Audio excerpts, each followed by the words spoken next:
മുസ്ലിം എന്ന് കേൾക്കുമ്പോൾ നിങ്ങളുടെ മനസ്സിലേക്ക് ഓടിയെത്തുന്ന രൂപമേതാണ്? ഇടതൂർന്ന താടിരോമങ്ങൾ കാണുമ്പോൾ നിങ്ങൾ ആലോചിക്കുന്നത് ആരെക്കുറിച്ചാണ്? സ്നേഹത്തിൻ്റെയും കാരുണ്യത്തിൻ്റെയും ഭാവഭേദങ്ങളാണ് നിങ്ങൾക്ക് മുൻപിലൂടെ കടന്നു പോകുന്നതെന്ന് ഞാനേതായാലും കരുതുന്നില്ല. ന്യൂസ് പേപ്പറുകളുടെ ഫ്രണ്ട് പേജുകളും ചാനൽ ചർച്ചകളും ആനുകാലികങ്ങളും ഡോക്യുമെൻ്ററികളും ഷോർട്ട് ഫിലിമുകളും സിനിമകളുമെല്ലാം കത്തിക്കൊണ്ടിരിക്കുന്നതും പുകഞ്ഞുകൊണ്ടിരിക്കുന്നതുമായ മുസ്ലിം ബോംബുകളെക്കുറിച്ച് വാതോരാതെ സംസാരിച്ചുകൊണ്ടിരിക്കുമ്പോൾ നിങ്ങളെന്തിന് മറുത്തു ചിന്തിക്കണം? ബോംബാണെങ്കിൽ ഈസിയാണ്, മലപ്പുറത്ത് സാധനം കിട്ടും. Everybody knows who's trying to kill us, and it's like we can't say it. Post 9/11 world, we should be a little suspicious of any group trying to relocate to this community. For a total and complete shutdown of Muslims. Omar Mateen was a 29-year-old Muslim. Welcome back to the special edition that the Islamic faith was inspiring them. മതം മാറ്റാനായിക്കൊണ്ട് പ്രേമം അഭിനയിക്കുകയും to celebrate that murder of 3,000 Americans.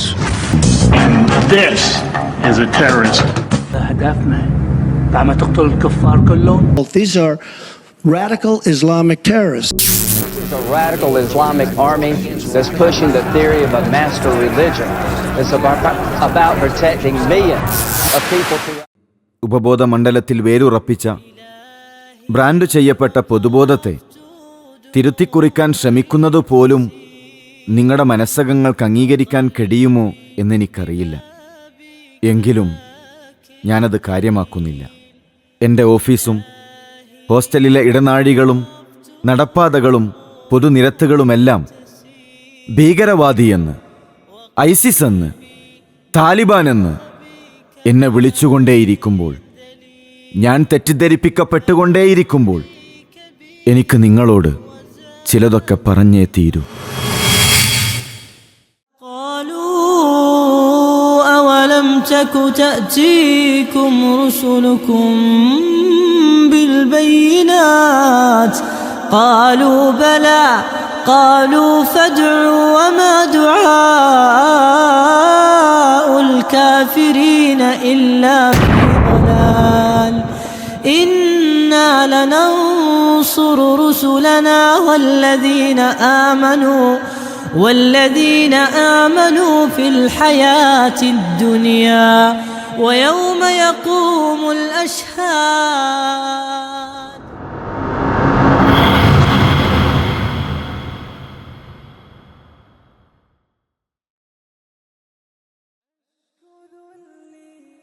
أشكو ذلي وابتلائي وقصوري فهو دائي لإله الكون ربي. കുത്തഴിഞ്ഞ ലൈംഗികതയ്ക്കും ആസ്വാദനങ്ങൾക്കും വേണ്ടിയുള്ള മുറവിളികൾ വെറുതെയാണെന്ന് നിങ്ങൾ കരുതുന്നുണ്ടോ? Google, Microsoft, apple തുടങ്ങിയ top technology കമ്പനികളുടെ മൊത്തം വരുമാനത്തേക്കാൾ വിപണിയിൽ ലാഭം കൊയ്യുന്ന ഇൻഡസ്ട്രിയാണ് sex industry. $15 billion ഈ തിന്മയുടെ ജിഹ്വയായ മ്യൂസിക് ഇൻഡസ്ട്രി വഴി കൊയ്തെടുക്കുന്നുണ്ട്. പെണ്ണുടലിനെ വിപണനത്തിന് പാകപ്പെടുത്തുന്ന കോസ്മെറ്റിക്സ് $460 ബില്യൺ ഇൻഡസ്ട്രിയാണ്. $91.5 ബില്യൺ മൂല്യമുള്ള ബിസിനസ്സാണ് എൻ്റർടൈൻമെൻറ്റ് ഇൻഡസ്ട്രിയിൽ വീഡിയോ ഗെയിമുകൾ വഴി മാത്രം നടക്കുന്നത്. $3 ലക്ഷം കോടി ചൂതാട്ടമാണ് ഒരു വർഷം നടക്കുന്നത്. ലഹരി വാണിഭം ഏതാണ്ട് $435 billion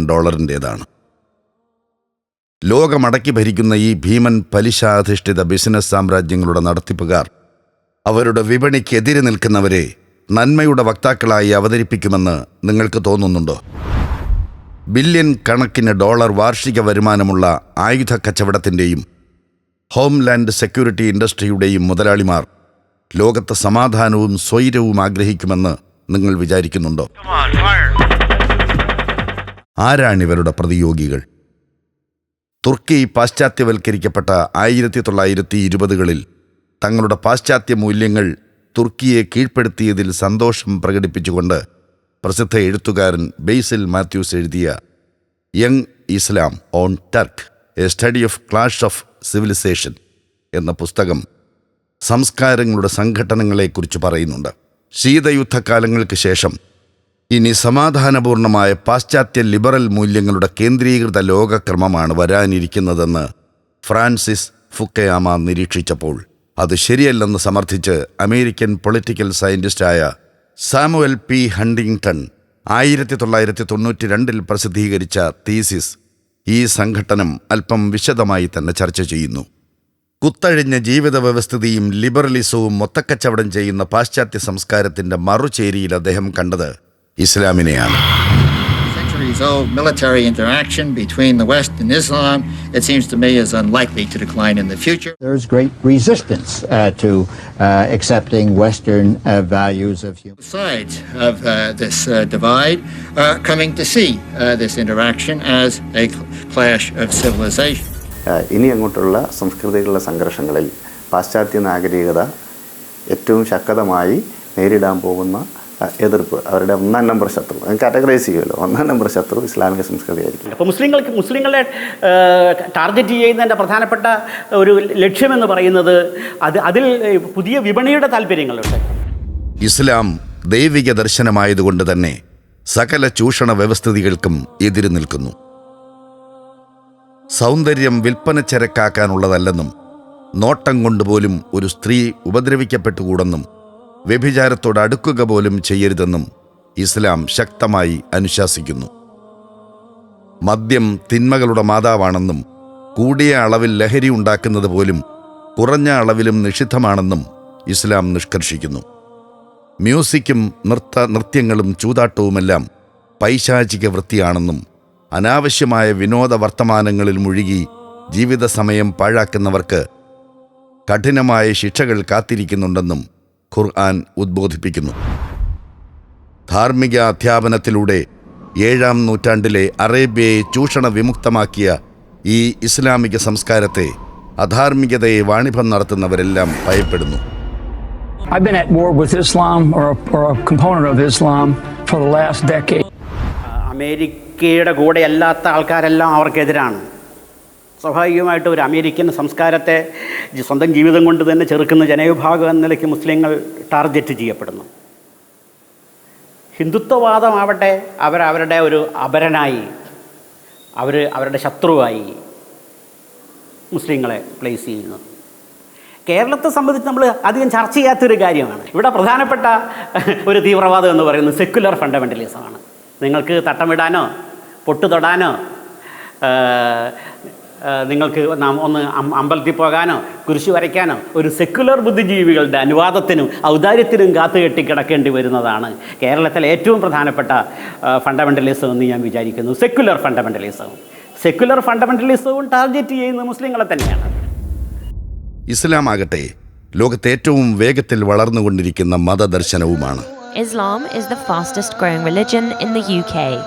New analysis of census figures even suggests that it could become the country's dominant religion. That's in a country where Islam remains the fastest growing religion. So how do Muslims... This religion is expanding at a fast pace. There are still no exact statistics as to how many Muslims are there in the United States. Some statistics say... According to a report by Faith Matters, the UK is seeing a surge in Brits converting to Islam. Islam has actually been attracting more and more Americans every day. RT's Priya Sridhar went to a mosque just outside of Washington, D.C. and found out why so many Americans have converted to their religion. Islam will grow faster than any other major religion if current trends continue by 2050. And Muslims are the only major religious group expected to grow faster than the global population as a whole. ഇസ്ലാം ആശ്ലേഷിക്കുന്നവരിൽ വലിയ പങ്കും വിപണിയുടെ കേന്ദ്രമായ സ്ത്രീകളുമാണ്. Of those converting, about 62% were women. And the average age is over 27 years old. And the vast majority of women who converted also changed their appearance, with a significant majority adopting the hijab or a headscarf. മദ്യവും മദിരാക്ഷിയും പലിശയും ചൂതാട്ടവും അസ്ഥിവാരമിട്ട തങ്ങളുടെ ചൂഷണ വ്യവസ്ഥിതിക്ക് കമ്പോളത്തിന് ഭീഷണിയായ ഇസ്ലാമിൻ്റെ വ്യാപനത്തെ ഏതു വിധേനയും പ്രതിരോധിക്കാൻ സാമ്രാജ്യത്വം തീർച്ചയാക്കി. Fourth എസ്റ്റേറ്റായ മാധ്യമങ്ങളെ ഉപയോഗിച്ച് ഒരു ഫോർത്ത് ജനറേഷൻ യുദ്ധത്തിന് തയ്യാറാകാൻ പാശ്ചാത്യ ബുദ്ധിജീവികൾ അവരോട് ആഹ്വാനം ചെയ്തു. പേടിപ്പിച്ചകറ്റി നിർത്താൻ നുണപ്രചരണങ്ങളുമായി അവർ രംഗത്തിറങ്ങിയത് അങ്ങനെയാണ്. തിന്മയുടെ വിഹിതം പറ്റുന്നവർ എക്കാലവും ദൈവിക ദർശനത്തെ തെറ്റിദ്ധരിപ്പിച്ചുകൊണ്ടേയിരിക്കുന്നു. ഇസ്ലാമിൻ്റെ ഒരു സമത്വ സങ്കല്പം അത് മുതലാളിത്ത വ്യവസ്ഥയ്ക്ക് വിരുദ്ധമാണ്. ഇസ്ലാമിൻ്റെ സമത്വ സങ്കല്പത്തിന് വളരെ പ്രസക്തിയുള്ളൊരു കാലത്താണ് നമ്മൾ ജീവിക്കുന്നത്. അപ്പോൾ ആഗോളീകരണം ആ രൂപത്തിൽ ഒരു ചെറു ന്യൂനപക്ഷം മാത്രം അതിസമ്പന്നരാകുകയും വലിയ വിഭാഗങ്ങൾ പട്ടിണിയിലും ദാരിദ്ര്യത്തിലും പെടുന്ന ഒരവസ്ഥ ഇന്ന് ലോകത്തുണ്ട്. നമുക്കെല്ലാവർക്കും അറിയാവുന്ന അവസ്ഥയാണ്. രണ്ടാമത്തത് അതിൻ്റെ ദർശനമാണ്. അപ്പോൾ ഈ ദർശനത്തിനെതിരായിട്ടുള്ള ക്യാമ്പയിൻ്റെ ഭാഗമായിട്ടാണ് എന്ത് ചെയ്യുന്നത്, ഇസ്ലാമിനെ ഡെമണൈസ് ചെയ്ത് അവതരിപ്പിക്കുന്നത്. പൊതുജനം ഇസ്ലാമിനെ യഥാർത്ഥ സ്രോതസ്സുകളിൽ നിന്നും പഠിക്കാൻ ശ്രമിച്ചാൽ പ്രശ്നമാണ്. നുണക്കൂട്ടുകൾ കൊണ്ട് പുകമറയിട്ട ഒരു ദർശനത്തെയും പ്രവാചകനെയുമല്ല അവർക്കവിടെ കാണാൻ കഴിയുക. من قتل نفسا بغير نفس أو فساد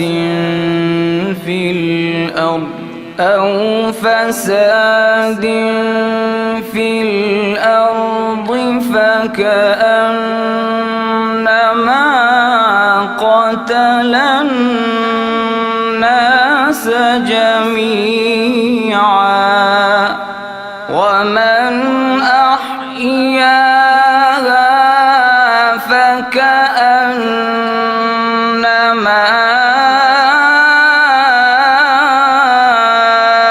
أحيا الناس جميعا. വിശുദ്ധ ഖുർആൻ പറയുന്നത് അകാരണമായി ഒരു മനുഷ്യനെ കൊന്നാൽ ലോകത്തുള്ള മുഴുവൻ മനുഷ്യനെയും കൊന്ന കൊലയാളി എന്നാണ്. ഒരു മനുഷ്യനെ അകാരണമായി, അവൻ ഏത് മതത്തിലാകട്ടെ, വിശ്വാസത്തിലാകട്ടെ, ഏത് ദേശക്കാരനാവട്ടെ, ഏത് ഭാഷക്കാരനാവട്ടെ, ആരെയാകട്ടെ, ഒരു നിരപരാധിയെയാണ് നിങ്ങൾ കൊല്ലുന്നതെങ്കിൽ തീർച്ചയായും ലോകത്തുള്ള മുഴുവൻ മനുഷ്യരെയും കൊന്ന മഹാപാതകമാണ് ചെയ്യുന്നത് എന്നാണ് ഖുർആൻ പറയുന്നത്. എന്ന് പറഞ്ഞാൽ 715 കോടി മനുഷ്യരുടെ ജീവൻ്റെ വില ഒരു മനുഷ്യന് ഇസ്ലാം കൽപ്പിച്ചിരിക്കുന്നു എന്നർത്ഥം. മാത്രവുമല്ല, നിങ്ങളുമായി കരാറിലേർപ്പെടുന്ന വ്യത്യസ്ത മതവിഭാഗത്തിൽപ്പെട്ട ഒരു നിരപരാധിയെ കൊന്നാൽ അവന് സ്വർഗത്തിൻ്റെ പരിമളം പോലും ലഭിക്കുകയില്ല എന്നാണ് ഖുർആൻ പറയുന്നത്. ഖുർആനിലെ 5-ാം അധ്യായം 8-ാമത്തെ വചനം. أيها الذين آمنوا كونوا قوامين لله شهداء بالقسط ولا يجرمنكم شنآن قوم على ألا تعدلوا اعدلوا هو أقرب للتقوى واتقوا الله إن الله خبير بما تعملون. ഒരു വിഭാഗത്തോടുള്ള ഈർഷ്യത അവരോട് അനീതി പ്രവർത്തിക്കാൻ നിങ്ങളെ പ്രേരിപ്പിക്കാതിരിക്കട്ടെ.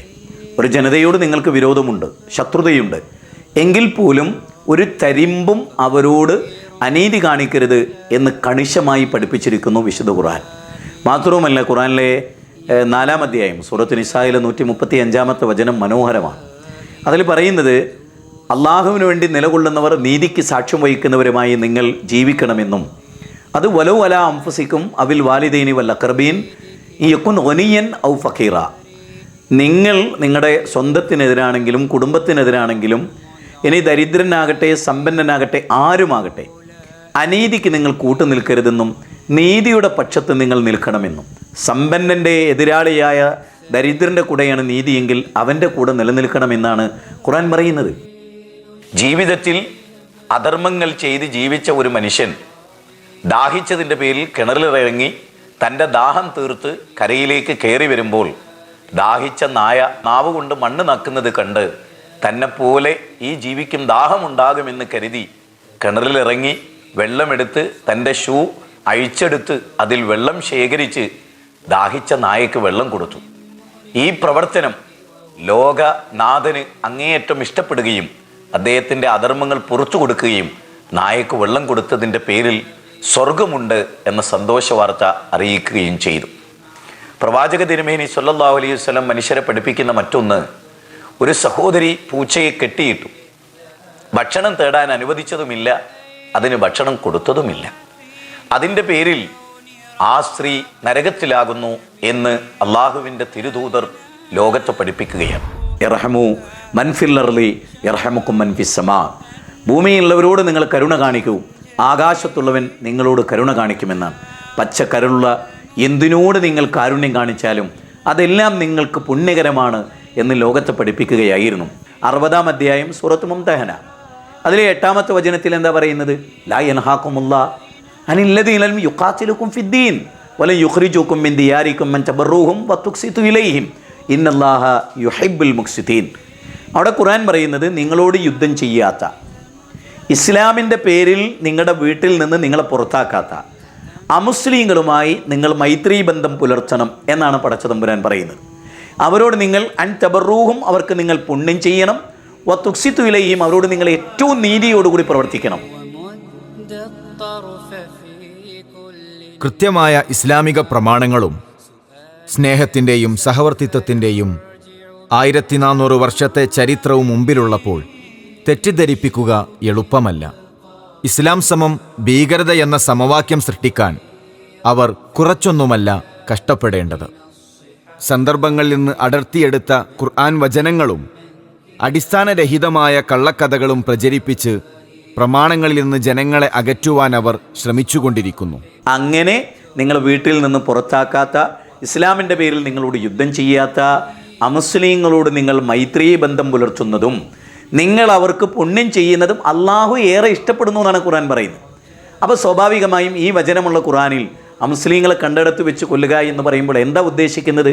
പ്രത്യക്ഷത്തിൽ ഇസ്ലാമിൻ്റെ ശത്രുപക്ഷത്ത് നിൽക്കുകയും ഇസ്ലാമിൻ്റെ സമൂല നാശം മാത്രം ലക്ഷ്യമാക്കിക്കൊണ്ട് ജീവിതത്തിനെ അതിന് ഒഴിഞ്ഞു വെച്ച ഇസ്ലാമിലെ മുസ്ലിങ്ങളെ കൊല്ലുകയും കണ്ടെടുത്ത് വെച്ച് ആക്രമിക്കുകയും, സുമയെ പോലെയുള്ള ആളുകളെ അവർ കുന്തമെറിഞ്ഞ് കൊന്നു, ബിലാലിൻ്റെ നെഞ്ചത്ത് കല്ലുകയറ്റി വെച്ചു.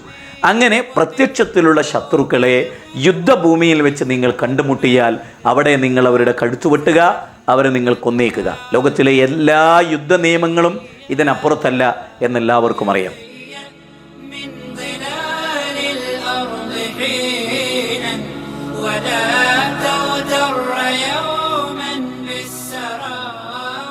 അനീതിക്കും അക്രമത്തിനുമെതിരെയും വിശ്വാസ സ്വാതന്ത്ര്യത്തിനായും മുസ്ലിങ്ങൾ ആയുധമേന്തിയിട്ടുണ്ട്. സിറിയയിലും ഈജിപ്തിലും ആഫ്രിക്കയിലും സ്പെയിനിലുമെല്ലാം പീഡിതരായ ക്രൈസ്തവരുടെയും ജൂതന്മാരുടെയും രക്ഷയ്ക്കെത്തിയത് മുസ്ലിം സൈന്യമായിരുന്നു. രാഷ്ട്രീയത്തിൽ ഇടപെടേണ്ടതിൻ്റെ ആവശ്യകത, പ്രത്യേകിച്ച് ഈ നൈതിക മൂല്യങ്ങളെ മുൻനിർത്തി ഇടപെടേണ്ടതിൻ്റെ ആവശ്യകതയെക്കുറിച്ചും പറഞ്ഞു വെച്ചിട്ടുണ്ട്. അതിൽ ഒരു ബഹുസ്വര സമൂഹത്തിൽ എങ്ങനെ ജീവിക്കണം, അതുപോലെ ഇസ്ലാം അടിച്ചമർത്തപ്പെടുന്ന ഒരു മതസമൂഹത്തിൽ എങ്ങനെ പ്രവർത്തിക്കുന്നു, ഇതൊക്കെ കൃത്യമായിട്ടുള്ള പാരമ്പര്യങ്ങൾ അതിലുണ്ടല്ലോ. അത് ഏറെക്കുറെ ശാസ്ത്രീയവുമാണ്. യുദ്ധരംഗത്തെ പ്രവാചക തിരുമേനിയുടെ ഏറ്റവും ശ്രേഷ്ഠമായ മാതൃകകൾ അനുജന്മാരുടെ കൂടെ, പട്ടാളക്കാരുടെ കൂടെ പ്രവാചക തിരുമേനി ചെല്ലും. എന്നിട്ട് അവരോട് പറയും, അള്ളാഹുവിൻ്റെ മാർഗത്തിൽ പ്രവാചകൻ്റെ ചര്യയിൽ ഒരിക്കലും നിങ്ങൾ കുട്ടികളെ കൊല്ലരുത്, സ്ത്രീകളെ വധിക്കരുത്, സന്യാസി മഠങ്ങൾ നശിപ്പിക്കരുത്, മറ്റുള്ളവരുടെ ആരാധനാലയങ്ങൾക്ക് ഒരു നിലക്കും ഒരു ഭംഗവും വരുത്തരുത്, അവരുടെ പൊതുമുതലുകൾ നശിപ്പിക്കരുത്, അവർക്ക് ആവശ്യമായ പാനം ചെയ്യുന്ന ജലതടാകങ്ങൾ നിങ്ങൾ നശിപ്പിക്കരുത്, അവരുടെ മരത്തെയോ ചെടികളെയോ ഉൽപ്പന്നങ്ങളെയോ ഒന്നും നിങ്ങൾ നശിപ്പിക്കരുത്. സ്വേച്ഛാധിപതികളുടെ കീഴിൽ വരണ്ട് കിടന്നിരുന്ന ഭൂമിയുടെയും അടിച്ചമർത്തപ്പെട്ട ജനതയുടെയും വിമോചകരായി കടന്നു വന്ന മുസ്ലിങ്ങളാണ് ആധുനിക ലോകത്തിൻ്റെ ശാസ്ത്ര സാംസ്കാരിക നവോത്ഥാനത്തിന് അടിത്തറയിട്ടത്. പ്രവാചകൻ്റെ പ്രബോധനങ്ങളാണ് അവരെ അതിനെ സഹായിച്ചത്. അതോടുകൂടിയുണ്ട് അവർക്കൊരു ആത്മവിശ്വാസവും ഐക്യവും ദിശാബോധവും ഉയർന്ന സാഹിത്യവും ഒക്കെ ഉണ്ടായി വരുന്നത്. അതിനുശേഷമാണ് അദ്ദേഹത്തിൻ്റെ ഉൾക്കാഴ്ചകളാണ് ദൈവികമായ വെളിപാടുകൾ എന്നുള്ള നിലയിൽ അവതരിപ്പിക്കപ്പെട്ട ഖുർആൻ, പിന്നെ അതിൻ്റെ വ്യാഖ്യാനങ്ങളായി വന്ന ഹദീസ്. അതിൻ്റെയൊക്കെ വെളിച്ചത്തിലാണ് അവർക്കിടയിൽ ശാസ്ത്രകാരന്മാരുണ്ടായി, ചരിത്രകാരന്മാരുണ്ടായി, തത്വചിന്തകന്മാരുണ്ടായി. ഈ ഖിലാഫത്ത് എന്ന സാമ്രാജ്യം, ഖലീഫിൻ്റെ സാമ്രാജ്യം, അത് മക്കയിലും മദീനയിൽ നിന്നുമൊക്കെ പിന്നെ ബാഗ്ദാദിലേക്ക് നീങ്ങി, പിന്നെ തുർക്കിയിലേക്കും നീങ്ങി. ആ കാലഘട്ടത്തിൽ, അതായത് 7-ാം നൂറ്റാണ്ട് ഹിജ്റ ആരംഭിക്കുന്ന 621-22 ആ കാലത്ത്, അന്ന് തുടങ്ങി ഒരു 3-4 നൂറ്റാണ്ടുകൾ അറബികളുടെ വളർച്ചയുടെയും സ്വാധീനത്തിൻ്റെയും കാലഘട്ടമായിരുന്നു.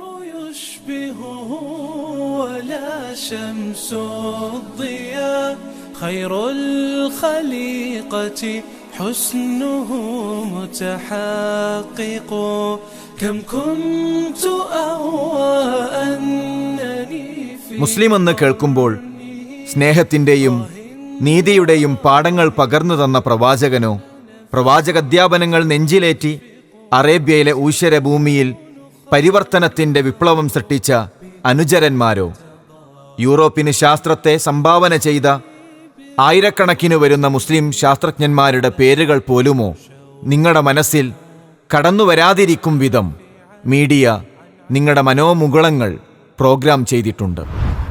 നൂറ്റാണ്ടുകൾ നീണ്ടുനിന്ന കുരിശ് യുദ്ധത്തിന് നേതൃത്വം നൽകിയ, സ്പെയിനിൽ വംശീയ ശുദ്ധീകരണം പ്രഖ്യാപിച്ച് ചോരപ്പുഴ ഒഴുക്കിയ, തങ്ങളുടെ വിശ്വാസത്തിന് എതിരു പറഞ്ഞിട്ടുണ്ട് എന്നതിനാൽ നിരവധി ശാസ്ത്രജ്ഞന്മാരെ ചുട്ടുകരിച്ച ക്രിസ്ത്യൻ ചർച്ച് ഭീകരവാദമെന്ന് കേൾക്കുമ്പോൾ നമ്മുടെ മനസ്സിലേക്ക് കടന്നുവരാത്തത് അതുകൊണ്ടാണ്.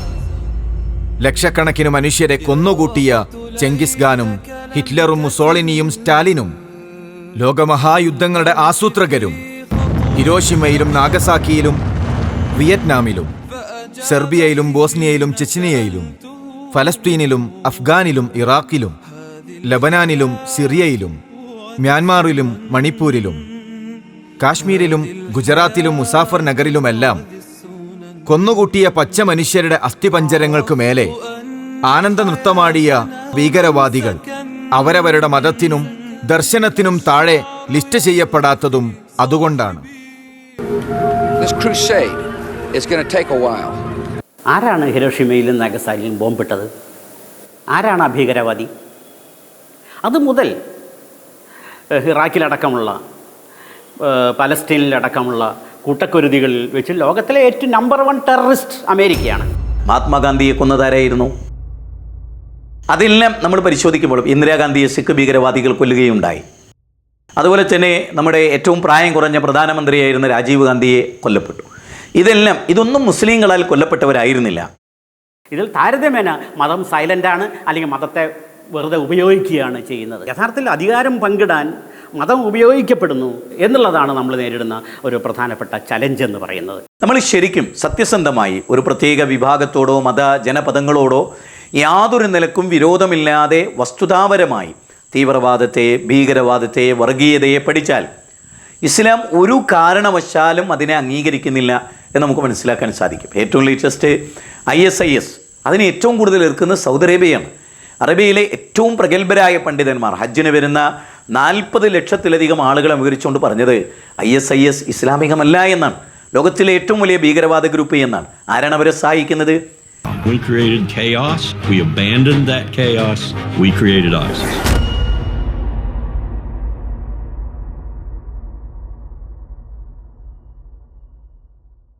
Saddam Hussein is harboring terrorists and the instruments of terror, the instruments of mass death and destruction, and he cannot be trusted. At this hour, American and coalition forces are in the early stages of military operations to disarm Iraq, to free its people, and to defend the world from grave danger. ഇറാഖിൽ ഞങ്ങൾ നടത്തിയിട്ടുള്ള അക്രമങ്ങൾ അത് അസ്ഥാനത്തായിരുന്നു. ഇറാഖിൽ atom bomb ഉണ്ടായിരുന്നില്ല, രാസായുധം ഉണ്ടായിരുന്നില്ല. സദാം ഹുസൈനെ തൂക്കിക്കൊല്ലുന്നിടത്തേക്ക് വരെ അതെത്തി. അസഹിഷ്ണുക്കളായ ഒരു പറ്റം യുവാക്കളെ സൃഷ്ടിക്കാൻ കഴിഞ്ഞു. അതിൻ്റെ അനന്തര ഫലമാണ് ISIS എന്ന് ടോണി ബ്ലെയർ ലോകത്തോട് വിളിച്ചു പറയുന്നു. The program in the form that we thought it was did not exist in the way that we thought. So I can apologize for that. I can also apologize, by the way, for some of the mistakes in planning and certainly our mistake in our understanding of what would happen once you removed the regime. നിലവിലുള്ള ഭരണ സംവിധാനങ്ങളെ അട്ടിമറിച്ച് അരാജകത്വത്തിലേക്ക് Arab രാജ്യങ്ങളെ തള്ളിവിട്ട് ഷിയ Sunni വിഭാഗീയതയെ സായുധവൽക്കരിച്ച് geo political അജണ്ടകളുമായി നടക്കുന്ന ചെറു സംഘങ്ങൾക്ക് പരസ്പരം കൊലവിളിക്കാൻ ആയുധങ്ങൾ വിതരണം ചെയ്ത് ഇരുതലയും കത്തിച്ച് അവിടെ സമാധാനത്തിനും ജനാധിപത്യത്തിനും വേണ്ടി പരിശ്രമിക്കുന്ന ലോക പോലീസായി വേഷം കെട്ടുകയാണ് സാമ്രാജ്യത്വം. ഇറാഖിൽ അധിനിവേശം നടത്തിയുള്ള അമേരിക്കയുടെ ടൈം തന്നെ വളരെ രസമാണ്. Operation enduring freedom. ഇറാഖി ജനതയ്ക്ക് എക്കാലത്തെയും എന്താ പറയുക സൂര്യചന്ദ്രന്മാരുള്ള കാലത്തോളം അവർക്ക് സ്വാതന്ത്ര്യം ഞങ്ങൾ നൽകുന്നു എന്നുള്ളതാണ്. ആ ജനതയ്ക്ക് എന്താണ് കിട്ടിയതെന്ന് നമുക്കറിയാം. കൊളോണിയൽ എംപയറിൻ്റെ ഒരു പൊളിറ്റിക്കൽ സ്ട്രാറ്റജി എന്ന് പറഞ്ഞാൽ ഡിവൈഡ് ആൻഡ് റൂൾ എന്നുള്ളത്, വിഭജിച്ച് ഭരിക്കുക എന്നുള്ളതാണ്. ഇപ്പോൾ അവർക്ക് ഭരിക്കണം എന്നുള്ള താല്പര്യമില്ല, അഥവാ നേരിട്ട് ഭരിക്കേണ്ട ആവശ്യമില്ല. അപ്പോൾ അതുകൊണ്ട് ഇപ്പോൾ ഡിവൈഡ് ആൻഡ് ഡിസ്ട്രോയ് എന്നുള്ളതാണ്, വിഭജിച്ച് വിടുക, തമ്മിൽ തല്ലി അവർ നശിച്ചോട്ടെ എന്നുള്ളതാണ്. അതിൻ്റെ ക്ലാസിക്കൽ എക്സാമ്പിളാണ് ഇറാഖ്. അവിടെ ഷിയ, സുന്നി, കുർദ് മേഖലകളായിട്ട് അങ്ങ് ഡിവൈഡ് ചെയ്തു, തമ്മിൽ തല്ലി നശിച്ചുകൊള്ളുക. അപ്പോൾ ഡിവൈഡ് ആൻഡ് ഡിസ്ട്രോയ് എന്നുള്ള പോളിസി വളരെ എഫക്റ്റീവായിട്ട് എവിടെ നടപ്പാക്കുന്നു? വെസ്റ്റ് ഏഷ്യയിൽ നടപ്പാക്കുന്നു. അത് ഫലസ്തീനിൽ പോലും അവർ വിജയിച്ചു. അങ്ങനെയാണ് അൽഫത്തയും ഹമാസും തമ്മിലുള്ള ഡിവിഷൻ കൊണ്ടുവന്നിട്ട് ഗസയും വെസ്റ്റ് ബാങ്കും തമ്മിലുള്ള സംഘർഷമാക്കി അതിനെ മാറ്റാൻ സാധിച്ചു. അപ്പോൾ ഇന്ത്യയിൽ നമ്മൾ കണ്ടതാണല്ലോ, ഇന്ത്യയും പാകിസ്ഥാനുമായി ഡിവൈഡ് ചെയ്ത് ഈ കോലത്തിലാക്കി. ഈ പോളിസികളുടെ ഭാഗമായി സൃഷ്ടിക്കപ്പെട്ട ഭീകര സംഘങ്ങളാണ് ഐസിസും അൽ ഖായിദയുമെല്ലാം. ഇറാഖിലെ അൽ ഖായിദയുടെ ഭാഗമായിരുന്ന ജമാഅത്തു തൗഹീദ് വൽ ജിഹാദ് എന്ന പേരിൽ അറിയപ്പെട്ടിരുന്ന അബൂ മുസഅബ് അസ്സർഖാവി എന്ന് പറയുന്ന ഒരു വ്യക്തി ഉണ്ടാക്കിയ 1999 അതിൻ്റെ പ്രവർത്തനങ്ങൾ ഇറാഖിൽ ആരംഭിച്ചു. 2003 അമേരിക്കൻ അധിനിവേശത്തോടു കൂടി അതിൻ്റെ പ്രവർത്തികൾക്ക് കൂടുതൽ ശക്തിയുണ്ടായി.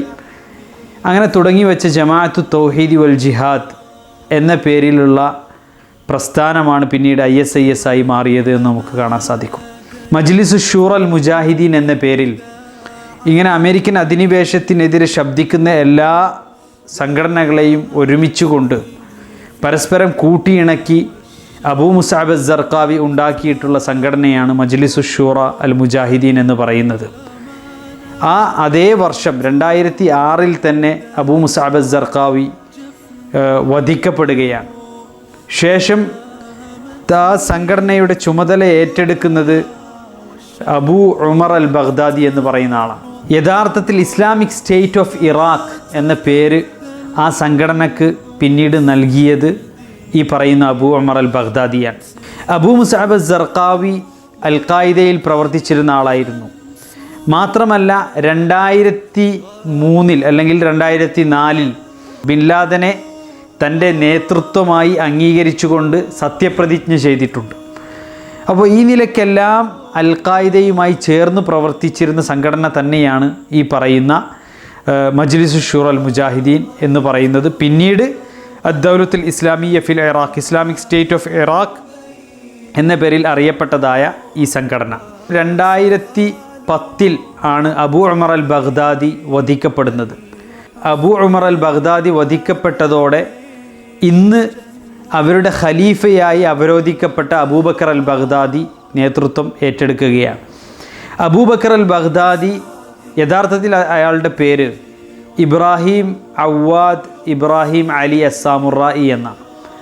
ഇയാൾ നേതൃത്വം ഏറ്റെടുക്കുകയും പിന്നീട് തങ്ങളുടെ പ്രവർത്തനം സിറിയയിലേക്ക് കൂടി വ്യാപിപ്പിക്കുന്നതിനായി Islamic State of Iraq and Syria ISIS എന്നാക്കി വിപുലീകരിക്കുകയാണ് ചെയ്തത്. അബൂ മുഹമ്മദ് അൽ ജൂലാനി എന്ന് പറയുന്നയാൾ അയാളുടെ പ്രവർത്തനങ്ങൾ സിറിയയിലേക്ക് വ്യാപിപ്പിക്കുകയും, നമുക്കറിയാം സിറിയയിൽ ധാരാളമായി അവിടെ മനുഷ്യാവകാശ ധ്വംസനങ്ങൾ ഉണ്ടായിട്ടുണ്ട്.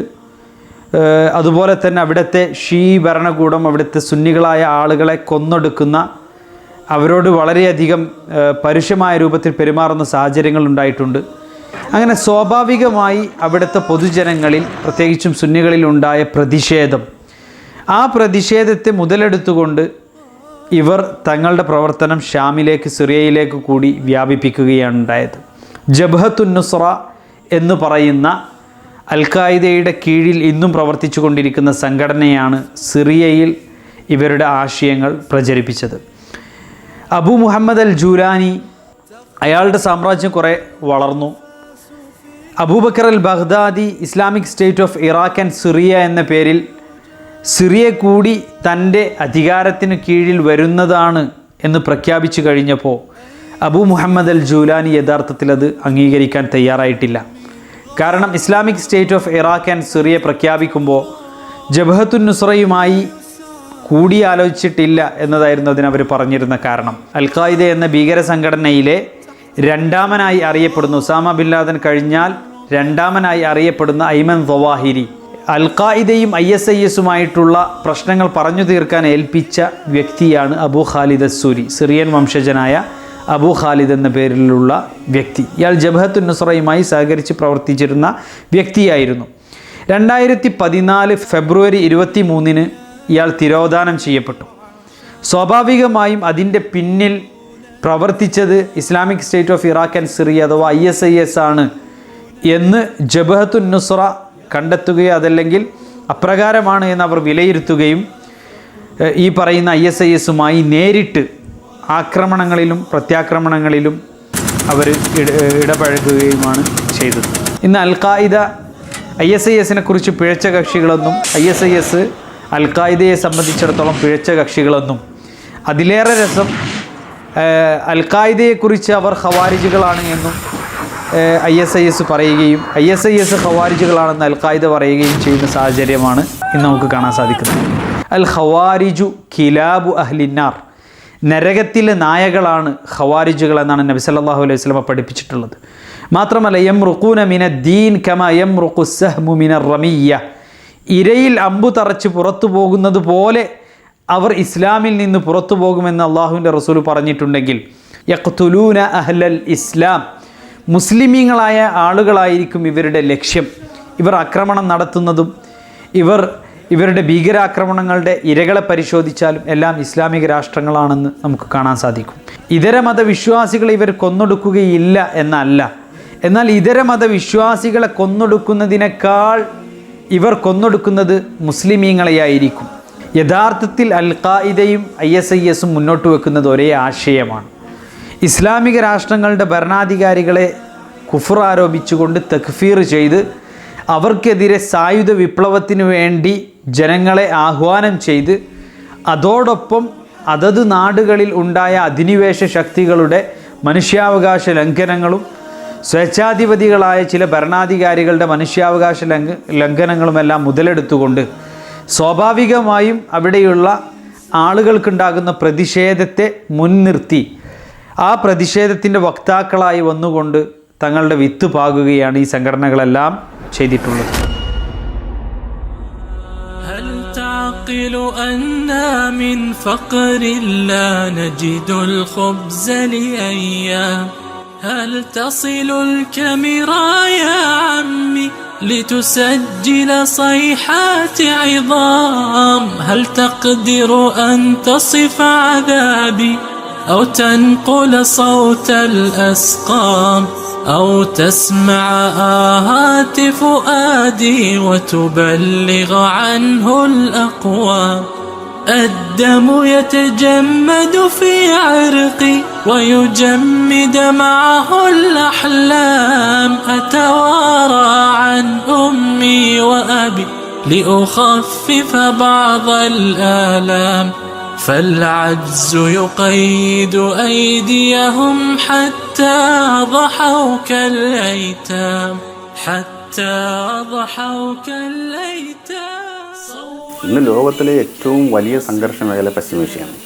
അവിടെയുള്ള ഇസ്ലാമിക സംസ്കൃതിയുടെ ഗേഹങ്ങളെല്ലാം തകർക്കപ്പെട്ടു, രാജ്യങ്ങൾ നശിക്കപ്പെട്ടു. ഇപ്പോൾ ഫലസ്തീൻ പ്രശ്നം അതിതീവ്രമായി തുടരുകയാണ്. അപ്പോൾ 2008-ലും 2010-ലും 2012-ലും 2014-ലും ഒക്കെ ഉണ്ടായ ഗാസ ഉപരോധമൊക്കെ അറിയാം. ലക്ഷക്കണക്കിന് മനുഷ്യരിങ്ങനെ മരിച്ച് മണ്ണടിയാണ്. അപ്പോൾ അത് സിറിയയിലെ വലിയ ആഭ്യന്തര കുഴപ്പത്തിലേക്ക് പോയി. ഇറാഖ് പരിപൂർണമായി അവർ തകർത്തു. അപ്പോൾ അങ്ങനെ പരിപൂർണമായി രാഷ്ട്ര വ്യവസ്ഥയും തകർക്കുകയും സാംസ്കാരിക അധിനിവേശവും നടന്ന ഒരു മേഖലയിൽ നിന്ന് വളരെ മനോഹരമായ റോസാപുഷ്പങ്ങൾ മാത്രം വിടർന്നു വരുമെന്ന് പ്രതീക്ഷിക്കാൻ പറ്റില്ല. അപ്പോൾ ഇതിനോട് ശക്തമായ പ്രതിഷേധമുള്ള ആളുകൾ അവരെല്ലാവരും ഈ നിയമവും പുസ്തകത്തിലും പറയുന്നത് പോലെ തന്നെ പ്രതികരിക്കുമെന്ന് നമുക്ക് പ്രതീക്ഷിക്കാൻ വയ്യല്ലോ. അപ്പോൾ ഇങ്ങനെ ഉണ്ടായിട്ടുള്ള, അതായത് ഒരു മനുഷ്യനായി ജീവിക്കാൻ അവൻ്റെ മനുഷ്യൻ എന്ന് പറയുമ്പോൾ അവൻ്റെ സമഗ്രതയാണല്ലോ. അവൻ്റെ ഇതിൽ അവൻ്റെ മതമുണ്ട്, സംസ്കാരമുണ്ട്, അവൻ്റെ ലോകവീക്ഷണമുണ്ട്, ഇതെല്ലാം ചേർന്നാണ് മതം. ഒരു മനുഷ്യൻ എന്ന് പറയുന്നത് ആ മനുഷ്യന് അവൻ്റെ മതാനുവർത്തന പാരമ്പര്യങ്ങൾക്കനുസരിച്ച്, അവൻ്റെ ചരിത്രാനുഭവങ്ങൾക്കനുസരിച്ച്, അവൻ്റെ സാംസ്കാരികമായ രീതിക്കനുസരിച്ച് ഒക്കെ ജീവിക്കാൻ പറ്റണം. ഇങ്ങനെ ജീവിക്കാൻ പറ്റാത്ത ലക്ഷണമൊത്ത ഒരു സാഹചര്യം ലോകത്തിൽ നിന്ന് നിലനിൽക്കുന്നത് വെസ്റ്റ് ഏഷ്യയിൽ മാത്രമാണ്. അവിടെ മനുഷ്യർക്ക് മനുഷ്യരായി ജീവിക്കാൻ പറ്റുന്നില്ല എന്ന് വെച്ചാൽ മധ്യകാലഘട്ടത്തിലൊക്കെ വലിയ സംസ്കൃതിക്ക് ജന്മം നൽകിയ പ്രൗഡ് ജനതയാണ്. വളരെ സമ്പന്നരായിട്ടുള്ള ഒരു ജനതയാണ്, സാമ്പത്തികമായിട്ടും സാംസ്കാരികമായിട്ടും. 16-ാം നൂറ്റാണ്ടിൽ ഈ റെനേസൻസ് കൊണ്ടുവരുന്നത് പോലും ഈ അറബൈസ്ഡ് ഗ്രീക്ക് നോളജാണ്. ഗ്രീക്കുകാരുടെ വിജ്ഞാനമല്ല അങ്ങോട്ട് പോയത്. അറബികൾ സ്വായത്തമാക്കിയ ഇസ്ലാമൈസ്ഡ് ആയിട്ടുള്ള അറബൈസ്ഡ് ആയിട്ടുള്ള വിജ്ഞാനമാണ് യൂറോപ്പിലേക്ക് പോയിട്ട് ആധുനിക ലോകത്തിന് അടിത്തറ പാകുന്ന നവോത്ഥാനം പോലും ഉണ്ടാക്കിയത്. അങ്ങനെയുള്ള ഒരു ജനത ഇന്ന് മലയാളത്തിൽ പറഞ്ഞാൽ ഈ നായ്ക്കും നരിക്കും വേണ്ടാത്ത കോലത്തിൽ നിന്ന് അവിടെ ജീവിക്കുകയാണ്. അതിന് കാരണം സാമ്രാജ്യത്വ അധിനിവേശമാണ്.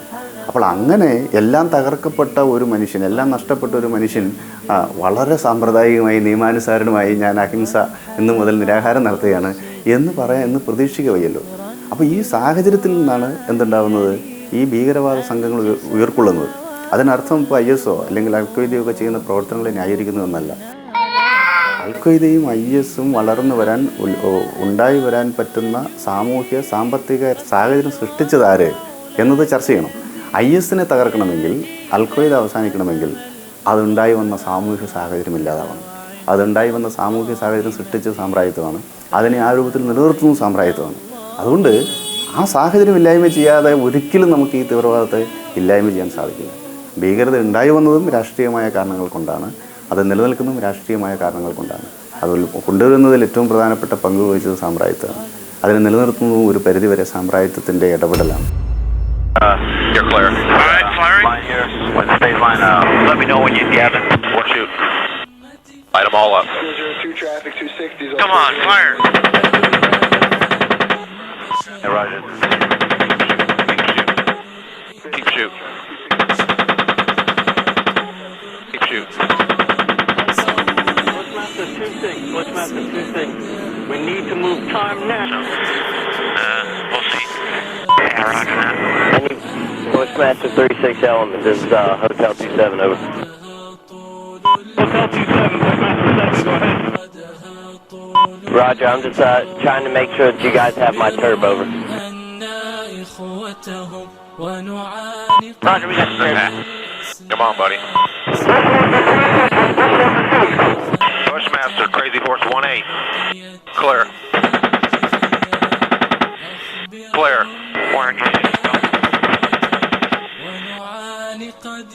Coming around, clear. Roger. Trying to, clear. I lost him in the... I got him. മുസ്ലിം പേരുകളുള്ള ഈ ചെറു ന്യൂനപക്ഷം വരുന്ന ഭീകരവാദ സംഘങ്ങളുടെ ഇരകളിൽ 90% നിരപരാധികളായ മുസ്ലിങ്ങൾ തന്നെയല്ലേ?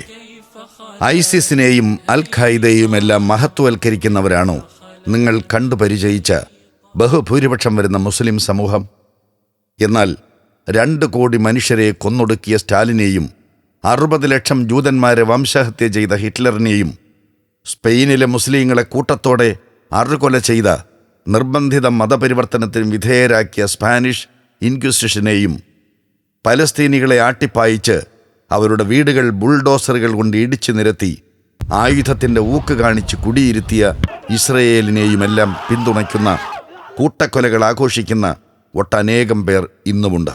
छोटी सी भूमि है फिलिस्तीन की, उस सारी भूमि को उन्होंने अपने परिश्रम के बलबूते पर आज बिल्कुल उपवन बना दिया है. हम देश के अधिकतर लोगों में नागरिक गुण विकसित करना चाहते हैं. എന്നിട്ടും ഭീകരവാദമെന്ന് കേൾക്കുമ്പോൾ ഇന്നും നിങ്ങളറിയാതെ മുസ്ലിം മുഖങ്ങൾ നിങ്ങളുടെ മുന്നിലൂടെ കടന്നു പോകുന്നിടത്താണ് മീഡിയ വിജയിക്കുന്നത്. Muslim terrorism is equal to Islam. All Muslims are not terrorist, but all terrorist are Muslims. ഇപ്പം ഇങ്ങനെയൊക്കെയുള്ള വളരെ ലളിതമായ സാങ്കേതിക പദങ്ങൾ ഉപയോഗിക്കുക. പക്ഷേ ഇത് വായിക്കുന്ന ഒരാളിലേക്ക് സംപ്രേഷണം ചെയ്യുന്ന വികാരം മുസ്ലിമുകൾ മുഴുവനും ഭീകരവാദികളാണെന്നും ഇതൊരു ഭീകര മതമാണെന്നുള്ളൊരു തോന്നലുണ്ടാക്കാൻ ഇത് സഹായിക്കുന്നു. ഇത് സാംസ്കാരിക അധിനിവേശത്തിൻ്റെ ഒരു രീതിയാണ്. വാദിപ്രതിയായി അവതരിപ്പിക്കപ്പെടുന്ന അത്ഭുത പ്രതിഭാസമാണ് ലോകമൊട്ടുക്കും. ഇസ്ലാമിക ലോകം പുകഞ്ഞുകൊണ്ടിരിക്കേണ്ടത്, ഇസ്ലാമും മുസ്ലിങ്ങളും പ്രതിസ്ഥാനത്ത് നിർത്തപ്പെടേണ്ടത്, പീഡിപ്പിക്കപ്പെടേണ്ടത് അധാർമികതയുടെ ആഗോളവൽകൃത ലോകത്ത് അനിവാര്യമാണ്. നിങ്ങളെയാണ് അവർ ഇരയാക്കാൻ ആഗ്രഹിക്കുന്നത്. അതുകൊണ്ട് ക്രിസ്ത്യൻ തീവ്രവാദത്തെ നമ്മൾ ഗൗരവമായി എടുക്കുന്നില്ല. ഒരാൾ ക്രിസ്തു മതത്തിലേക്ക് ചേർന്നാൽ നമുക്കൊരു വാർത്തയേ അല്ല. സ്വന്തം ഉത്തരവാദിത്വത്തോടു കൂടി ഒരാൾ ഒരു മുസ്ലിമിനെ പ്രേമിക്കുകയോ അല്ലെങ്കിൽ മതം മാറുകയോ ചെയ്യുന്നത് ഓരോരുത്തരുടെയും ചോയ്സാണ്. ഒരാൾക്ക് രാഷ്ട്രീയം മാറാനുള്ള അവകാശം പോലെ തന്നെ മതം മാറാനുമുണ്ട്. ഭീകരത എന്തുകൊണ്ടും എതിർക്കപ്പെടേണ്ടതാണ്. ഭീകരവാദത്തിന് ചൂട്ടുപിടിക്കുന്നവർ ആരായാലും മുഖം നോക്കാതെ ശിക്ഷിക്കപ്പെടുകയും വേണം. പക്ഷേ ഭീകരവേട്ടയുടെ പിറകിൽ ചില ഒളിയജണ്ടകളുണ്ട് എന്ന് നമുക്ക് വീണ്ടും വീണ്ടും ബോധ്യപ്പെടുന്ന ചില സംഭവങ്ങളാണ് സമകാലിക ലോകം നമ്മുടെ മുന്നിൽ തുറന്നു കാണിക്കുന്നത്. ഒരാൾക്ക് ഇഷ്ടമുള്ള മതം സ്വീകരിക്കാൻ, അത് ആചരിക്കാൻ, അത് മറ്റൊരാളോട് പ്രചരിപ്പിക്കാൻ സ്വാതന്ത്ര്യമുണ്ട്, മൗലികമായ അവകാശങ്ങളുണ്ട്. ഭീകരവേട്ടയുടെ മറവിൽ മതപ്രബോധന സ്വാതന്ത്ര്യത്തെ വകവരുത്താൻ മതപരിവർത്തനം എന്ന മനുഷ്യൻ്റെ വ്യക്തിപരമായ അവകാശത്തെ ഇല്ലായ്മ ചെയ്യാനുള്ള ചില കേന്ദ്രങ്ങളുടെ നീക്കങ്ങൾ ഇതിന് പിറകിലുണ്ടോ എന്ന് നമ്മൾ ബലമായി സംശയിക്കേണ്ട കാലഘട്ടമാണ്.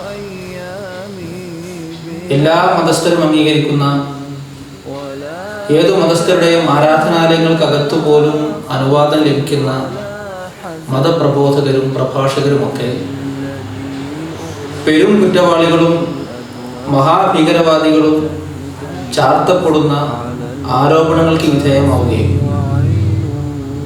അത്തരം വകുപ്പുകൾ ചുമത്തി അവരൊക്കെ തുറുങ്കിലടക്കപ്പെടുകയും ചെയ്യുന്ന സാഹചര്യം സമീപകാലത്തെങ്കിലും നാട്ടിലുണ്ടായിട്ടുണ്ട് എന്നുള്ള കാര്യം നമുക്ക് വിസ്മരിക്കാൻ കഴിയില്ല. ഒരു മനുഷ്യന് അവൻ ഇഷ്ടമുള്ളതുപോലെ ജീവിക്കുവാനുള്ള സ്വാതന്ത്ര്യം കൊടുക്കണമെന്നുള്ളതാണ് പുരോഗമനത്തിൻ്റെയും ഉൽപ്പതിഷ്ണുതയുടെയും ഒക്കെ കാലഘട്ടത്തിൽ ലോകത്ത് ഉണ്ടായിട്ടുള്ള മാറ്റങ്ങളുടെ വിപ്ലവത്തിൻ്റെ അടിസ്ഥാനത്തിൽ നമ്മൾ മനസ്സിലാക്കണം.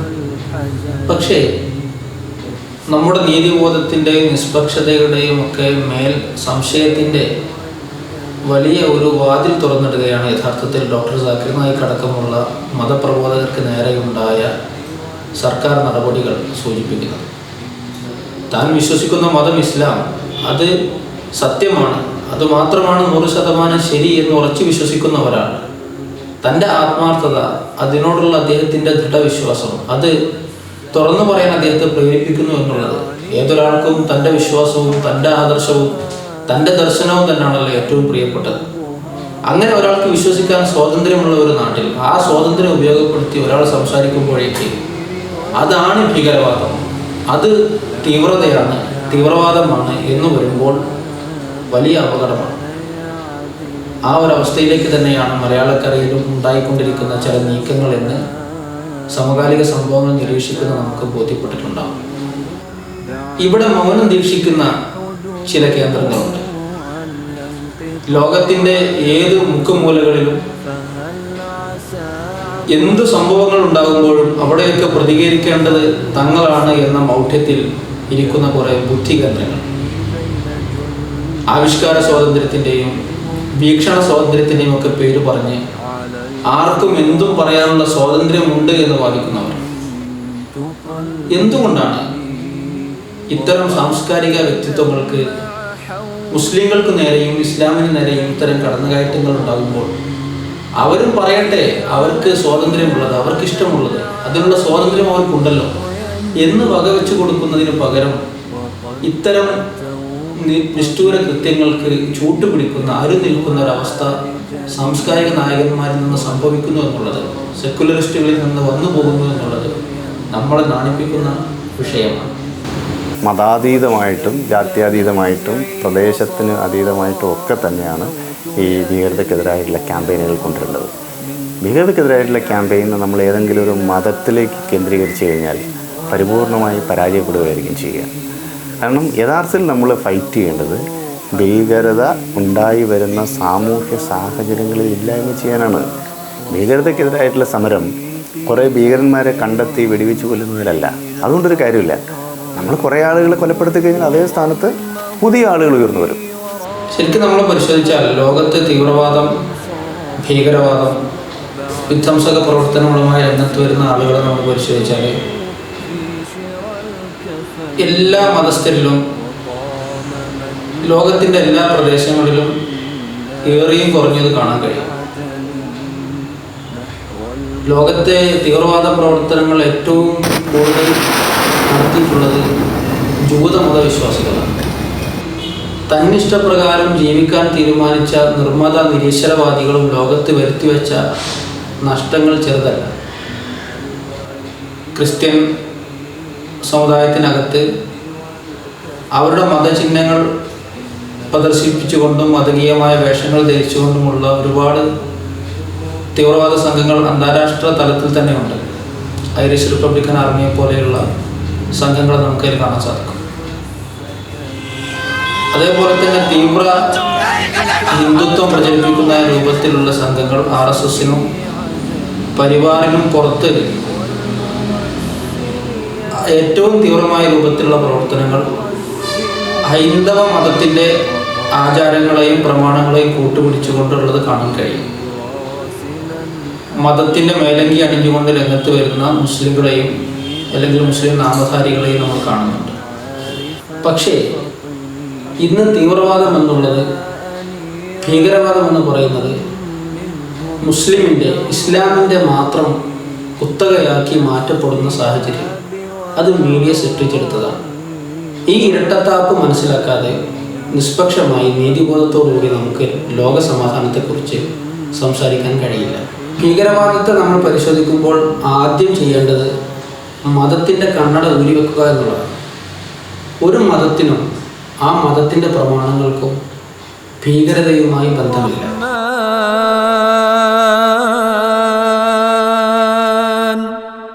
علم القرآن خلق الإنسان علمه البيان. ചിലതെല്ലാം നമ്മൾ പഠിക്കാതെ നമ്മുടെ മനസ്സ് സേവ് ചെയ്ത് വെച്ചിട്ടുണ്ട്, ഡൗൺലോഡ് ചെയ്ത് വെച്ചിട്ടുണ്ട്. മാതൃഭൂമി, മനോരമ, മാധ്യമം അവരെഴുതിയ ഫോണ്ടുകൾ നിങ്ങളുടെ തലയിലുണ്ട്, നിങ്ങളുടെ മസ്തിഷ്കത്തിലുണ്ട്. റീബോക്ക്, കൊക്കക്കോള, പെപ്സി, 7up ഇതിൻ്റെ എല്ലാം ഫോണ്ടുകൾ നിങ്ങളുടെ മനസ്സിലുണ്ട്. ടാറ്റ, ആ പിക്കപ്പ് വാനിൻ്റെ മുന്നിൽ ടാറ്റ എന്ന് എഴുതിയത് നമ്മൾ കാണുന്നുണ്ട്. അഥവാ നമ്മൾ തന്നെ പഠിക്കാതെയും പഠിക്കണമെന്ന് വിചാരിക്കാതെയും ചിലതെല്ലാം ഷാർപ്പായി നമുക്ക് നമ്മുടെ മനസ്സിൽ സേവ് ചെയ്യാനും അതിനനുസരിച്ച് ചിന്തിക്കാനും പറ്റും. നിരന്തരം കാണുകയും നിരന്തരം കേൾക്കുകയും നിരന്തരം സമീപിക്കുകയും ചെയ്യുമ്പോൾ സംഭവിക്കുന്നതാണിത്.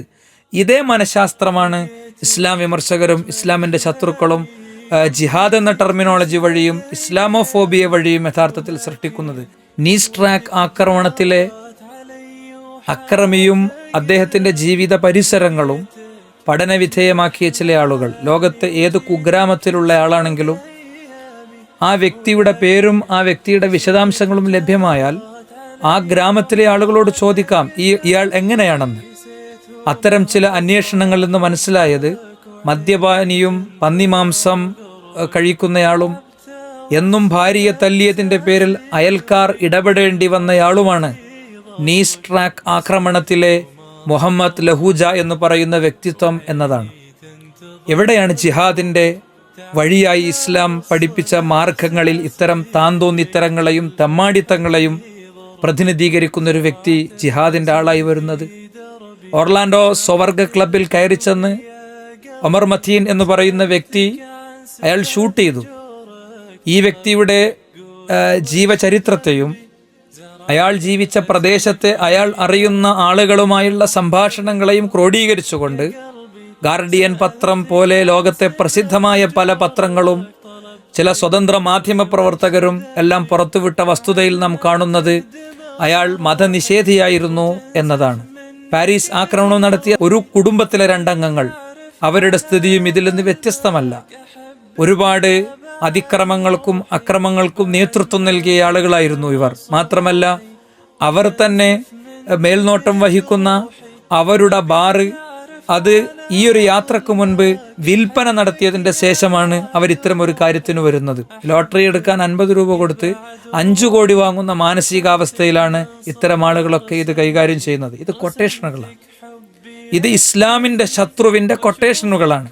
ജിഹാദ് എന്ന വേർഡ് കേൾക്കുമ്പോൾ ഒസാമ ബിൻ ലാദനും അല്ലെങ്കിൽ ഐമൻ തവാഹിരിയും ഒക്കെ നിങ്ങളുടെ മനസ്സിൻ്റെ പ്രതലങ്ങളിൽ സൃഷ്ടിക്കപ്പെടുന്നുവെങ്കിൽ അത് ബോധപൂർവമായ ടാർജറ്റിൻ്റെ ഭാഗമാണ്. ഞാനറിഞ്ഞ ജിഹാദിൽ മാതാവിൻ്റെ തളർന്ന ശരീരത്തിൻ്റെ അരികിൽ പാതി പതിഞ്ഞ് കത്തുന്ന സീറോ ബൾബിൻ്റെ വെളിച്ചത്തിൽ ക്യാൻസർ രോഗിയായ ആ മാതാവിന് സഹായം ചെയ്യുന്നത് ജിഹാദാണ്. ജിഹാദ് എന്ന് കേൾക്കുമ്പോൾ എന്തേ ഈ ഒരു രൂപം നിങ്ങളുടെ മനസ്സിൽ തെളിയാത്തത്? അതല്ലെങ്കിൽ വഴി മുറിച്ച് കടക്കാൻ പ്രയാസപ്പെടുന്ന ഒരു വയോവൃദ്ധനെ സീബ്ര ട്രാക്കിലൂടെ കൈപിടിച്ച് നടത്തി അങ്ങേ തലക്കൽ എത്തിക്കുന്നത് ജിഹാദാണ്. ബീവറേജ് കോർപ്പറേഷൻ്റെ ക്യൂവിൽ നിന്ന് ഇനി ഇത് വേണ്ടെന്ന് തീരുമാനിച്ച് തിരിച്ചു പോരുന്ന ഒരു ചെറുപ്പക്കാരൻ ചെയ്യുന്നത് ജിഹാദാണ്. പക്ഷേ ഈ ജിഹാദ് എന്തുകൊണ്ട് മീഡിയ നിങ്ങൾക്ക് മുന്നിൽ വരച്ച ചിത്രങ്ങളിൽ തെളിയുന്നില്ല? നമുക്കറിയുന്നത് പോലെ പ്രവാചക തിരുമേനിയുടെ കാർട്ടൂൺ വരച്ചു എന്ന പേരിൽ ചില ആളുകൾ കൊല ചെയ്യപ്പെട്ടു. ഫ്രാൻസിലെ ആ പത്രത്തിനെതിരിൽ വളരെ ശക്തമായ നീക്കങ്ങളുണ്ടായി. ഇതിന് നേതൃത്വം കൊടുത്ത ആളുകളാരാ? മദ്യപാനികളും മയക്കുമരുന്നിന് അടിമകളുമായിരുന്നു. ലോകത്ത് ഇത്തരം ചെയ്തികൾ നിർവഹിച്ച ഏത് വ്യക്തിയുടെ പേരും ചിത്രവും പുറത്തു വന്നോ ആ വ്യക്തികളുടെ പേരും ചിത്രവും വെച്ച് നടത്തപ്പെട്ട അന്വേഷണങ്ങളിലെ അവരുടെ പട്ടണങ്ങളിലെ ഗ്രാമങ്ങളിലെ പരിസരവാസികളുടെ നിർവചനങ്ങൾ നമ്മൾ കാണുന്നത് ഇതാണ്. അതുകൊണ്ട് തന്നെ എവിടെ ആക്രമണങ്ങൾ ഉണ്ടായാലും പാസ്പോർട്ട് അത് കിട്ടുന്നു, അതിൽ മുസ്ലിം പേരുണ്ട്. പക്ഷേ ഫോട്ടോസും ശരീരവുമൊക്കെ പെട്ടെന്ന് കത്തിപ്പോകുന്നു. ബാക്കി എന്തെല്ലാം കത്തിപ്പോയാലും അഡ്രസ്സുള്ള പാസ്പോർട്ടിലെ ഭാഗം മാത്രം ബാക്കിയാകുന്നു. ഇത്തരം ചില സ്വകാര്യങ്ങൾ ലോകത്ത് നടന്നുകൊണ്ടിരിക്കുന്നു. ഒരാൾ മുസ്ലിം ആകുന്നത് പേരുകൊണ്ടല്ല. ഒരാൾ മുസ്ലിം ആകുന്നത് കുടുംബം കൊണ്ടോ ഗോത്രം കൊണ്ടോ അല്ല. ഒരാൾ മുസ്ലിം ആകുന്നത് അയാളുടെ മനസ്സിലെ വിശ്വാസം കൊണ്ടും ജീവിതം കൊണ്ടും പ്രവർത്തനം കൊണ്ടുമാണ്. ഇസ്ലാം വിലക്കിയ മദ്യത്തിൻ്റെയും മയക്കുമരുന്നിൻ്റെയും ഒക്കെ അഡിക്റ്റുകളായ സ്വബോധം നഷ്ടപ്പെട്ട ചിലരെ ആരൊക്കെയോ കൊട്ടേഷൻ ഏൽപ്പിച്ച് വലിയ വാഗ്ദാനങ്ങളും മോഹങ്ങളും കൊടുത്ത് അവർ നിർവഹിക്കുന്ന ആ ദൗത്യത്തെ, അവരുടെ പേരിനെ, അവരുടെ പാസ്പോർട്ടിലെ അഡ്രസ്സിനെ മിസ്യൂസ് ചെയ്തുകൊണ്ട് ലോകത്ത് സമാധാനപൂർവ്വം ജീവിക്കുന്ന, സമാധാനത്തിന് വേണ്ടി ജീവിക്കുന്ന മുസ്ലിങ്ങളെ ടാർഗറ്റ് ചെയ്യുന്ന പ്രവണതയാണ് നടന്നുകൊണ്ടിരിക്കുന്നത്. അമേരിക്കൻ ഇൻ്റലിജൻസ് ഏജൻസിയായ FBI സംബന്ധിച്ച് ട്രെവർ അറൺസൺ എന്ന് പറയുന്ന അക്കാഡമീഷ്യൻ അദ്ദേഹത്തിൻ്റെ ചില പ്രൊജക്ട് വർക്കുകൾക്ക് വേണ്ടി അദ്ദേഹം ചില രേഖകൾ എടുത്തപ്പോൾ, ചില രേഖകൾ FBI ബന്ധപ്പെട്ട കേന്ദ്രങ്ങളിലെ രേഖകൾ എടുത്ത് അദ്ദേഹം വളരെ മനോഹരമായൊരു പ്രസൻറ്റേഷൻ, ഈ ടെഡ് സ്പീച്ചിൽ അദ്ദേഹം പറയുന്നുണ്ട്, ഏതെല്ലാം തരത്തിലുള്ള തീവ്രവാദി ആക്രമണങ്ങളെക്കാളും ഏതെല്ലാം തരത്തിലുള്ള ഇത്തരം പ്രവർത്തനങ്ങളെക്കാളും വലിയ ചെയ്തികൾ തീർത്തതും അതിന് പണമൊഴുക്കിയതും അത്തരം പ്രവർത്തനങ്ങൾക്കുള്ള ആസൂത്രണം നടത്തിയതുമൊക്കെ FBI ആണ്. The FBI is responsible for more terrorism plots in the United States than any other organization. More than Al-Qaeda, more than Al-Shabaab, more than the Islamic State, more than all of them combined. America എന്തിനിത് ചെയ്യുന്നു? അമേരിക്കക്ക് അധിനിവേശം നടത്തണം, കടലിലെ കരയിലെ എല്ലാം ധാതു ലവണങ്ങൾ ഉൽപ്പന്നങ്ങൾ തട്ടിക്കൊണ്ടുപോകണം, അതിർവരമ്പുകൾ വർദ്ധിപ്പിക്കണം, അവരുടെ സൈനിക ആസ്ഥാനങ്ങൾ എല്ലാ കേന്ദ്രങ്ങളിലും സ്ഥാപിക്കണം, ആയുധ കച്ചവടം നടക്കണം, മനുഷ്യരെ കൊന്നൊടുക്കിക്കൊണ്ടുള്ള ഇത്തരം പ്രവണതകൾ നടക്കണം. നോക്കൂ നിങ്ങൾ, അവസാനം റിയാസ് മൗലവിയും ഫൈസൽ എല്ലാം, മലപ്പുറം ജില്ലയിലെ കൊടിഞ്ഞിയിലെ ഫൈസലിൻ്റെ എല്ലാം മരണം, ഇതേത് പത്രങ്ങളാണ് ആ ഒരു അർത്ഥത്തിൽ ഉദ്ധരിച്ചത്? വഴിയിൽ മരിച്ചു കിടക്കുന്നു എന്നാണ് ചില പത്രങ്ങൾ, ചില മുത്തക്ഷി പത്രങ്ങൾ ഫൈസലിൻ്റെ മരണത്തെക്കുറിച്ച്, വിശ്വാസത്തിൻ്റെ പേരിൽ കൊല ചെയ്യപ്പെട്ട സുഹൃത്തിൻ്റെ മരണത്തെക്കുറിച്ച് പറഞ്ഞത്. എങ്കിൽ ഇതിൻ്റെ പേരിൽ കൊലയാളികൾ പിടികൂടപ്പെട്ടപ്പോൾ എവിടെ പോയി? മെഗാ പിക്സൽ കപ്പാസിറ്റി ഉള്ള ക്യാമറകളും കൊണ്ടുവന്ന് ഇസ്ലാമിന് വിരുദ്ധമായി എന്തെങ്കിലും ഒന്ന് ഒറ്റപ്പെട്ട കാര്യങ്ങൾ ഏതെങ്കിലും ഗോത്രവർഗങ്ങളിലോ മലയടിവാരങ്ങളിലോ ലോകത്തെ ഏതെങ്കിലും കുഗ്രാമങ്ങളിലോ ഉള്ളത് ആഗോള വില്ലേജിൻ്റെ കാഴ്ചകളുടെ സ്ക്രീനിലെത്തിക്കുന്നവർ എവിടെ പോയി? അവരുടെ വീഡിയോ ഷൂട്ടർമാരോടൊപ്പം അവരെ കണ്ടില്ലല്ലോ. ഇവിടെ സംഭവിക്കുന്നത് തികച്ചും തെറ്റായ ഇത്തരം പത്രധർമ്മങ്ങളും ദൗത്യങ്ങളുമാണ്. മുസ്ലിമിൻ്റെ താടി, മുസ്ലിമിൻ്റെ വേഷങ്ങൾ, ഇതെല്ലാം ഭീകരവാദത്തിൻ്റെ QR കോഡുകളായി മാറുന്ന ഒരു പുതിയ കാലത്ത് ഇതൊക്കെ വിശ്വസിച്ചു പോകരുത് എന്ന് ഈ സന്ദർഭത്തിൽ അഭ്യർത്ഥിക്കുകയാണ്.